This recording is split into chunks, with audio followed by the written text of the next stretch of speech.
This katana has up to date has got like 17 million views on YouTube. I did not expect the katana to arrive in, a box in plywood. Okay, here we go.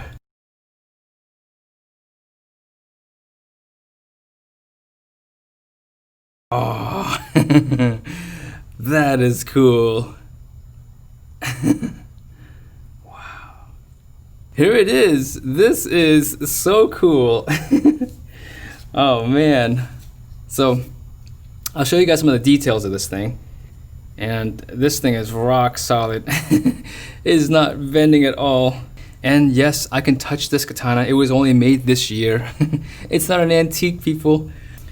Seeing the video of this katana and then actually seeing it in person, it's different. It has a lot more depth to it than what you see in the video. And yeah, this is such a cool piece. Yeah, it doesn't have a yokote, which is that little line at the tip that you normally see that separates the tip from the rest of the blade. Now this katana is actually TIG welded using 2 pieces of carbon steel.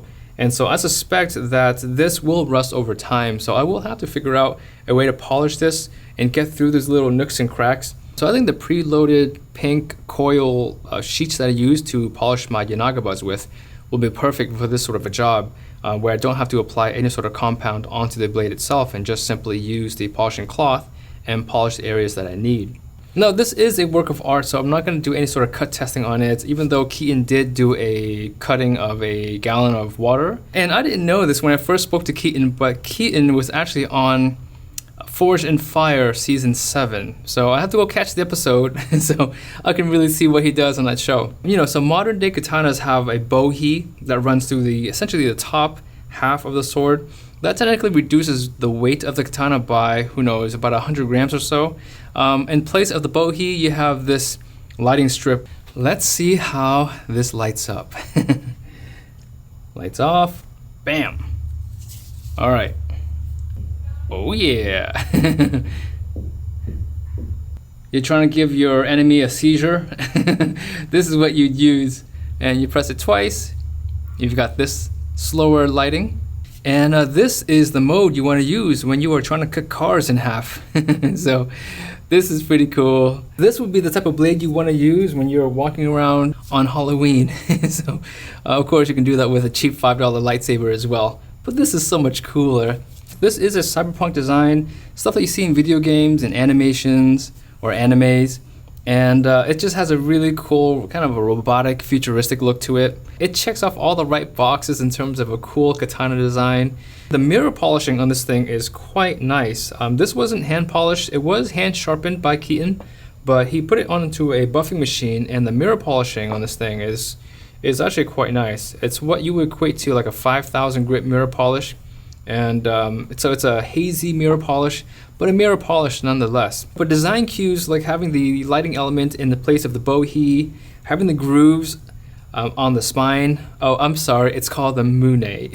So not the spine. Spines are for kitchen knives. The mune are for katanas. And holding it in my hands, it feels really nice. It's a bit heavier, obviously, than a real katana, but the proportions feel just right. This was actually put together by 2 separate pieces of steel, and if you guys want to see the video, I'll leave it linked in the video description. You should watch it. It's really cool to see how I put this thing together. I'm actually really tempted to talk to Keaton and have him make me a real katana, or a katana using his style of making this blade, except using a monosteel instead of having 2 blades and then TIG welding them. Having him make me a katana with his technique and giving him the proportions of a real katana, like one of the katanas that I have, and doing a cut test with that. I think that would be a really fun video. If you guys want to see that, give the video a thumbs up. Let me know in the comments, and go to his channel. Basically tell him to make me a katana. So I'll pay for it, of course. I paid for this one as well, okay? So this wasn't free. I bought this outright from Keaton, and I just thought it'd be a really fun piece to showcase. It's definitely a work of art, and if you love cyberpunk design, if you love game design, anime design, I think it's gonna be something that somebody would absolutely love to own. So at some point, maybe I'll do a Patreon exclusive auction for this piece. Basically list it at $1, and whatever it sells at will sell. So I don't know yet. Maybe I'll do it in a couple months after I get to play with this for a little bit. And this is just a really fun unboxing for me. And also it's going to be a preview to what you guys will see in 2021. You guys will see more katanas on my channel in terms of me learning how to polish katanas. You guys will see more, katanas of this sort of quality, as well as 5,000, 10,000 katanas from Japan. I've got a few of those coming, so you guys will hear about those as well.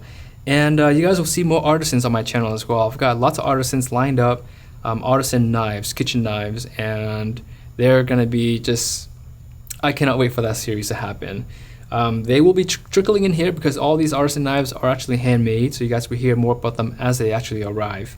But in terms of just adding more content, a lot of folks have been asking for EDCs, pocket knives, hunting knives, woodworking tools, and even axes. So if you guys let me know in the comments, let me know what type of content you guys want me to focus on or add to my channel.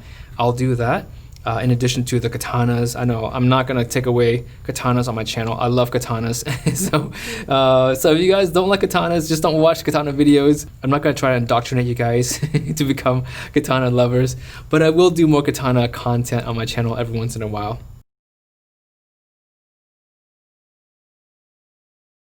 Well, this is an unassuming way of carrying a katana.